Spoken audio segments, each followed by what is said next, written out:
দুনিয়ার জমিনের মধ্যে ওই জায়গাটা হলো জান্নাতের বাগান, যেই জায়গার মধ্যে আল্লাহ তাআলার নাম স্মরণ করা হয়, যেই জায়গার মধ্যে আল্লাহ তাআলাকে ডাকা হয়, আল্লাহ তাআলার জিকির করা হয়, ওই জায়গাটা হলো জান্নাতের বাগান। এটা আমার কোন জবানের কথা নয়, আমার আল্লাহর পয়গম্বর বলেন দুনিয়ার জমিনের মধ্যে ওই জায়গাটা হলো জান্নাতের বাগান, যেই জায়গার মধ্যে আল্লাহ তাআলার নাম স্মরণ করা হয়, আল্লাহ তাআলার জিকির করা হয়, কোরআন হাদিসের আলোচনা করা হয়, ওই জায়গাটা হলো জান্নাতের বাগান।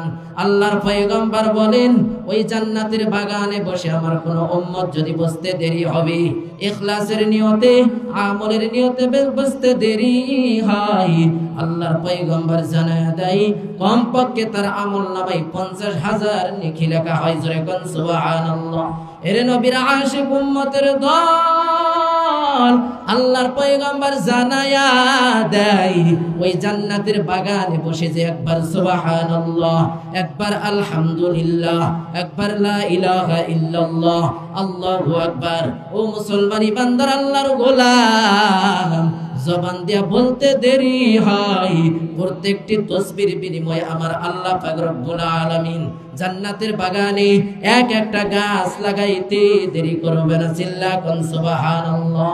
এর নবীর আশিক উম্মতের দল আল্লাহর পয়গম্বর জানায়া দেয় এই জায়গাটা হলো জান্নাতের বাগান, ওই জান্নাতের বাগানে আমার উম্মতরা বসতে দেরি হবে।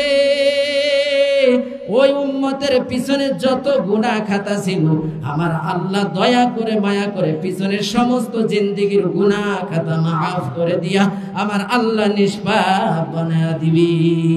আল্লাহ আল্লাহ কে মুবারক নাম है, अल्लाह अल्लाह आशिकों का काम है, अल्लाह अल्लाह तू मेरा माबूद है, अल्लाह अल्लाह तू मेरा माशूक है, अल्लाह अल्लाह तू मेरा गफ्फार है, अल्लाह अल्लाह तू मेरा सत्तार है।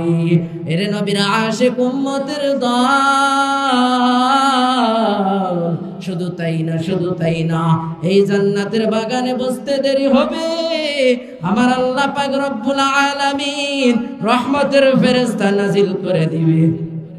আল্লাহ তাআলা রহমতের ফেরেশতা বাহিনী এই জান্নাতের বাগান ঘিরাও করে রেখে দিবে। একদল ফেরেশতা আমার মাওলার কাছে আমাদেরকে নিয়ে আলোচনা শুরু করে দিবে। এরে নবীরা